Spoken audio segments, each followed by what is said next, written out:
Hi అండి, welcome back to my channel. Oil లేకుండా ఇలా వడ అయితే ప్రిపేర్ చేసుకోండి. చాలా టేస్టీగా, చాలా హెల్తీగా ఉంటుంది. పిల్లలు కూడా బాగా ఇష్టంగా తింటారండి. సో ఇది ఎలా ప్రిపేర్ చేసుకోవాలి, దానికి కావాల్సిన ఇంగ్రీడియంట్స్ అయితే ఇక్కడైతే నేను శనగలు తీసుకున్నానండి, స్ప్రౌటెడ్ శనగలు. ఇవి ఎలా ప్రిపేర్ చేయాలనేది కూడా నేను నెక్స్ట్ వీడియోలో అయితే డెఫినెట్గా పోస్ట్ చేస్తాను. సో ఫస్ట్ అయితే మీరు సబ్స్క్రైబ్ చేసుకోండి. సో ఇదైతే మనం ప్రాసెస్ అయితే స్టార్ట్ చేసేద్దామండి. సో ఫస్ట్ మనం ఇది ప్రాపర్గా వాష్ చేయాలి. ఎందుకంటే మనం స్ప్రౌటెడ్కి క్లాత్లో కట్టి పెడతాం కాబట్టి స్మెల్ వచ్చినట్టు కొంచెం స్టిక్కీగా ఉంటుందండి.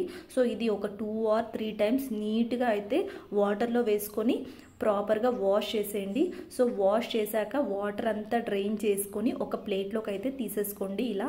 సో చూడండి, ఇప్పుడైతే ప్లేట్లోకి తీసుకున్నాను. ఇప్పుడైతే మనం మిక్సీ జార్లోకి అయితే ఇవి ట్రాన్స్ఫర్ చేసేసుకున్నాము. సో ఒక్కసారి చూడండి, మిక్సీ జార్లోకి అయితే నేను ట్రాన్స్ఫర్ చేసేసాను.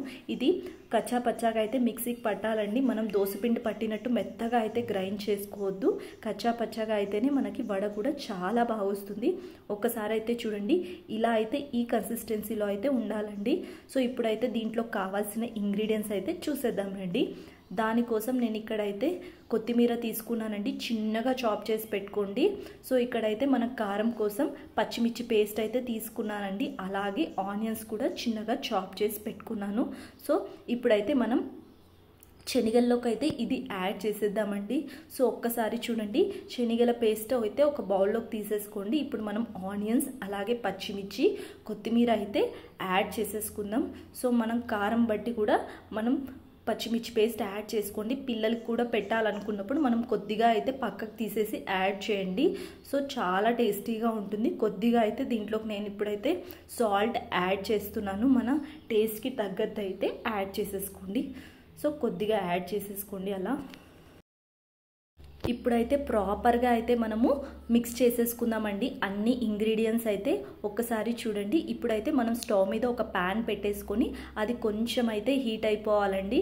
సో హీట్ అయితేనే ప్రాపర్గా కూడా మనకి కాలిపోతాయి మనం వేసుకునే వడలు కూడా. ఒక్కసారి చూడండి, ఇది కొంచెం అయితే హీట్ అయిపోయింది. ఇప్పుడు నేను గీ అయితే అప్లై చేస్తున్నానండి. మీరు కావాలంటే ఆయిల్ కూడా దీని మీద అప్లై చేయొచ్చు. ఇప్పుడైతే మనం వడ అయితే ఇలా చేతి మీద పెట్టుకొని మెత్తగా అయితే అనేద్దామండి. ఎంత పాసిబుల్గా ఉంటే అంత పాసిబుల్గా అయితే అనేసుకోండి వడ. సో చూడండి, ఇలా తిన్నగా అయితే వడ చేసుకోండి. సో లావుగా అయితే మనకి టేస్ట్ కూడా ఉండదండి. సో ఇప్పుడైతే మనం ప్యాన్ మీద అయితే వేసేసుకొని చూడండి అటు ఇటు అయితే ఫ్లిప్ చేసేసుకుందాం.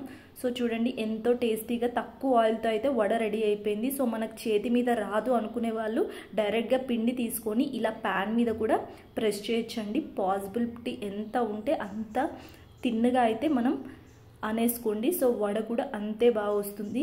సో ఎట్ ఏ టైం మనం 2-3 కూడా వేసుకోవచ్చు అండి. త్వరగా కూడా అయిపోతాయి, బాగా కాలిపోతాయి. సో మనం డీప్ ఫ్రై చేయడం కన్నా ఇలా తినడం వల్ల కూడా చాలా టేస్టీగా, చాలా హెల్తీగా ఉంటుంది. సో ఇలా మెత్తగా అయితే అనేసి కొద్దిగా అయితే గీ కానీ దీని మీద ఆయిల్ కానీ వేసుకోండి. ఒక్కసారి అయితే ఒక లేయర్ లాగా అప్లై చేయాలంటే నేను నెక్స్ట్ టైం అయితే అస్సలు అవసరం లేదు. అలా ఒక స్పూన్ వేసినా కూడా చాలా బాగా వస్తాయి. సో చూడండి, ఇప్పుడైతే ఫ్లిప్ చేసేస్తున్నాను. చూడండి ఎంత బాగా ఇవి కాలిపోయాయో. చాలా టేస్టీగా ఉంటుంది. ఎట్ ఏ టైం 2 or 3 కూడా వేసుకొని మనం హ్యాపీగా తినచ్చండి. మనం కావాలంటే దీంట్లో చట్నీతో కూడా సర్వ్ చేసుకొని తినచ్చు.